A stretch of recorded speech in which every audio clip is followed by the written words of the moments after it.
TMS ngayon yung grader na hawak ko.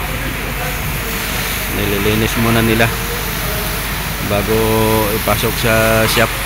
Nandito yung shop sa likod. Yan, parte dyan. Pagkatapos nito, dadalhin ko doon sa shop. Dito nila nililinis muna bago dalhin doon sa shop. Lakas ng ulan.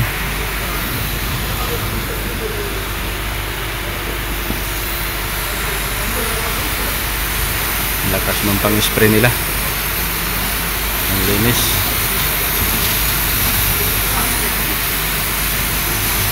Bomba lang yan, bomba. Nadi kurente.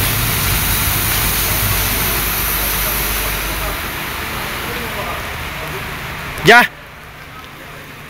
Okay. Dalhin ko muna doon sa shop. Caterpillar?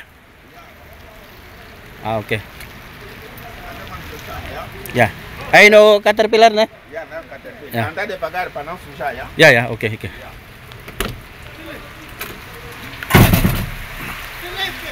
Ya. No. Ah, ya, ya. Okay.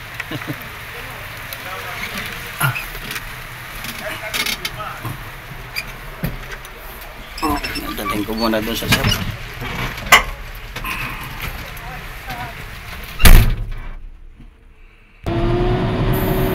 Dadalhin ko doon sa shop ng Caterpillar.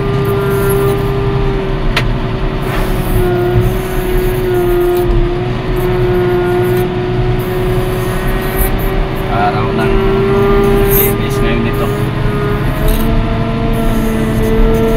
Palitan ko na lang ng isang grader doon. May nakatambay pa doon, dalawang grader. Palitan ko na lang. Ito na yung shop ng Katoka.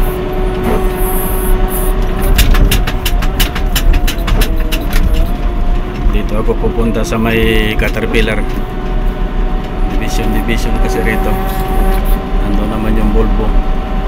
Tapos nandito yung Komatsu. Tsaka Bilas. Nagalo yung Komatsu at tsaka Bilas.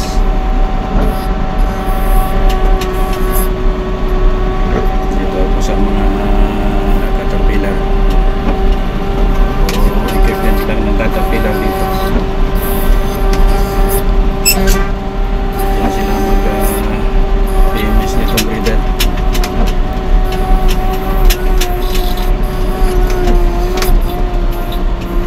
Daming equipment.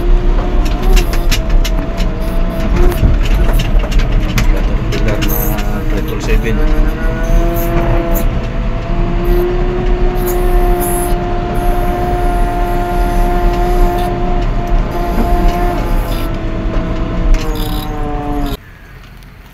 Ito yung ipalit ko na grader.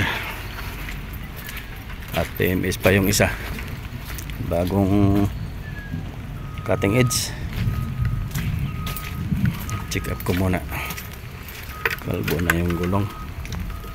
Wala nang spike.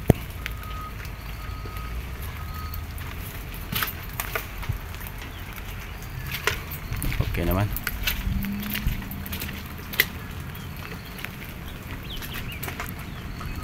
Blade, okay naman. Ito muna ang gamitin ko.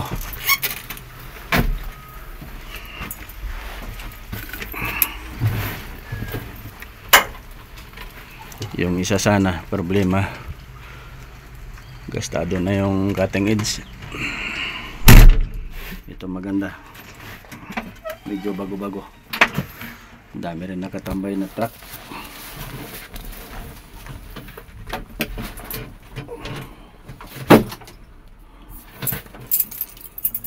Yan yung 130 tons na bilas.